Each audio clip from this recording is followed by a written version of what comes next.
necesario activar cotidianamente una palabra como feminismo. Las escritoras no queríamos participar en congresos de mujeres, porque aquello se entendía como un modo de guetización, una estrategia errónea, algo que seguía explotando nuestra diferencia como desventaja. Ovejitas encerradas en un vallado circular. La ficción de la igualdad, la libertad y la fraternidad cristalizó en un tipo de literatura en el que los problemas de escritoras y escritores parecían los mismos. Se reducían a escribir bien y a comprometerse con la literatura más allá de cualquier otro tipo de pretensión. La demonización del concepto de feminismo se enmarca en la crítica posmoderna a todo metarrelato ideológico, pese al hecho de que dentro del propio metarrelato posmoderno se mirase con simpatía y se intentase estimular el feminismo como práctica minoritaria. Si me permitís la sátira o la exageración, se miró el feminismo con la misma simpatía que las tribus de Tanzania, con la misma simpatía que el macramé en la descomposición de la barrera que separa alta y baja cultura, con la misma simpatía con que se contempla dentro del terrario a los oficios en extinción. La devaluación de la palabra compromiso en las prácticas literarias del momento partió de la creencia de vivir en la burbuja del mejor de los mundos posibles. La devaluación de la palabra compromiso afectó directamente a la literatura escrita por mujeres, a quienes ya no les interesó tratar de forjar ese lenguaje del gineceo al que aspiró Carmen Laforet, un contrapeso a esa lengua del opresor, así la llama la poeta estadounidense Adrienne Rich, que necesitamos para comunicarnos con el otro. Se renuncia a la construcción de una mirada, una voz, tal vez un mundo distinto, y las escritoras nos ajustamos una corbata al cuello para demostrar que no tenemos nada que demostrar. No era verdad. Teníamos que demostrar más que nadie, luchar con la condescendencia de la crítica, erigirnos en lectoras críticas, escribir historias que aún no habían sido escritas y hacerlo con el lenguaje que tales relatos exigen, conquistar un territorio, ganarnos un respeto, superar los innumerables tópicos que rodean la cultura de mujeres o para mujeres, defender la idea de que no se puede hablar de la mujer en abstracto, de la mujer diosa, musa, madre, la que siempre anda escondida detrás del gran hombre, de un científico o de un explorador, sino de las mujeres en plural, más allá de todo esencialismo. Mientras tanto, las mujeres supuestamente liberadas entraban en los bois para celebrar las despedidas de soltera con una diadema en forma de pene coronando su peinado. Pene era por no utilizar polla. Más que el triunfo de la liberación femenina, asistimos al triunfo de ese capitalismo salvaje que consigue incluso hacer de la carne, de hombre, de mujer, de niño, de animal, un fetiche y de toda muestra de erotismo, pornografía. En este caldo de cultivo se edita mi primera novela, El frío, una novela de desamor, el ejercicio de una venganza. La literatura sale de la vida, pero quiere también tener un efecto sobre ella, del que yo extraigo algunas lecciones. La primera es que en el proceso de escribir se aprenden cosas, se corrigen ciertos prejuicios. El frío es mi primer texto, no sé ni siquiera si es una novela, y en él hablo de lo que será una constante en mis narraciones, escribir de lo que duele.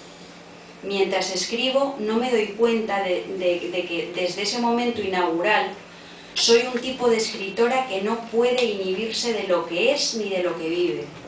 En mis narraciones y en mi poesía siempre se detecta un pozo autobiográfico, también una sensibilidad hacia la situación de las mujeres, hacia el léxico que trata de acotarlas y definirlas, que al principio resulta ingenua, naif, pero que poco a poco se depura, pasa por el filtro de la distancia satírica en otra novela mía, Animales domésticos, o Susana y los viejos, hasta alcanzar el tono abiertamente feminista de Daniela Astor y la caja negra, o el confesional de la lección de anatomía. Pero de todo esto yo me percato mucho más tarde.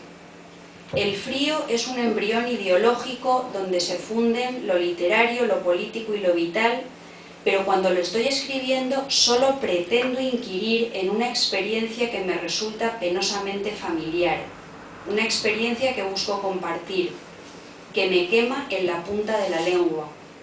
Soy una escritora primeriza y trabajo con un material que aparentemente controlo. Poco a poco reparo en el hecho de que escribo de lo que sé y de lo que no sé, de lo que creo entender pero no entiendo en absoluto, de lo que, como decía antes, me daña. Me daña mi propia sentimentalidad vampírica, mi deseo de posesión, me daña la idea de un romanticismo mágico, me daña lo mismo que les daña a muchas mujeres en muchos lugares del mundo.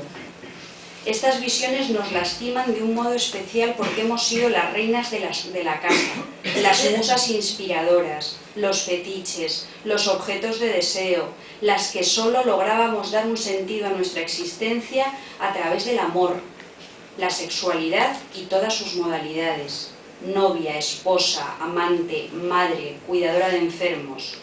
Escribiendo El frío comprendo que el amor, más allá de la química y la perpetuación antropológica de la especie, somos como las mosquitas del vinagre, los bonobos folladores o los tiburones blancos, es una construcción cultural, un ejercicio de obcecación, y que tal vez deberíamos corregir el tópico de que aprendemos del sufrimiento. El sufrimiento nos coloca sobre la columna vertebral una carga que nos encorva, nos acompleja y a veces no nos permite alzar la vista más allá de la punta de nuestras botas.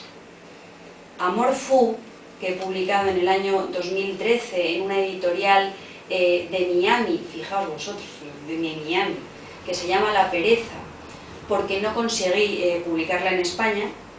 Bueno, pues Amor Fu es mi otra novela de amor.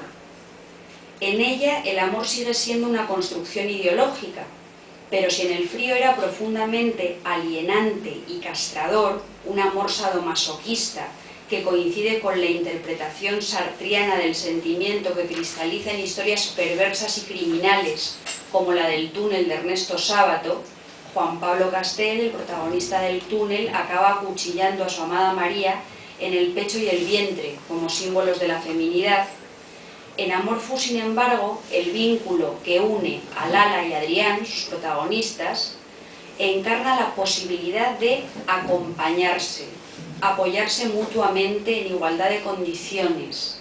Lala enseña a Adrián a nadar en mar abierto, con confianza, sin luchas de poder, sin violentos ejercicios de seducción o dominación que son los que llevan a cabo el detective homosexual Arturo Zarco y su resentida exmujer Paula en mis dos novelas detectivescas, Black, Black, Black y Un buen detective no se casa jamás.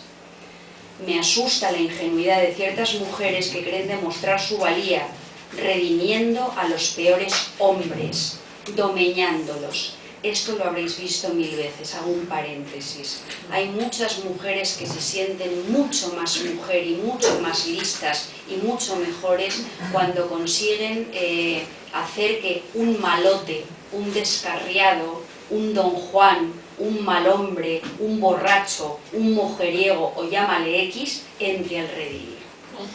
Ahí ellas se sienten superiores y yo creo que están equivocadas. Se produce un reflejo inverso de la fierecilla domada de Shakespeare, un estiramiento de la Doña Inés de Zorrilla, un acto de infantilismo que caracteriza, por ejemplo, a Catalina Hernández Griñán, la niña de 12 años, empeñada en seducir al vividor padre de su amiguita Angélica en Daniela Astor y la caja negra. En Amor Fu, el amor es un acto de intimidad que se consolida públicamente, una forma de compromiso, lealtad y solidaridad que desdibuja la frontera entre lo íntimo y lo público y puede llegar a resultar corrosivo, revolucionario. En esta novela, el marbete publicitario francés, ese Amour Fou, o como se diga, yo no sé hablar francés, que casi podría dar nombre a un perfume, se coloca justo en el lugar que aparentemente no le correspondería. Se coloca al lado del buen amor, en su oposición dialéctica con ese amor loco